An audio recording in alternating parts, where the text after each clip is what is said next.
Оправете се с мен за събитие на DAF. Този път дрес-кодът е бяло с розови акценти. Ще заложа ето на тази визия. Да започваме. Първа стъпка от визията ми е това бюстие. Изключително много го харесвам, защото много добре ми подчертава бюста.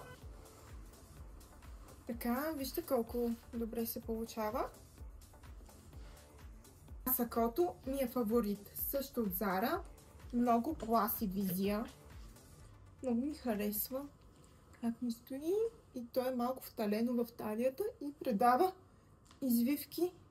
Много хубави извивки на тялото. Ето така. За обувки ще заложа ето на тези. Да има розов акцент към цялата ми визия. Оп! Ето е и чантата. И мисля, че съм готова. Пишете в коментарите, харесва ли ви тази визия.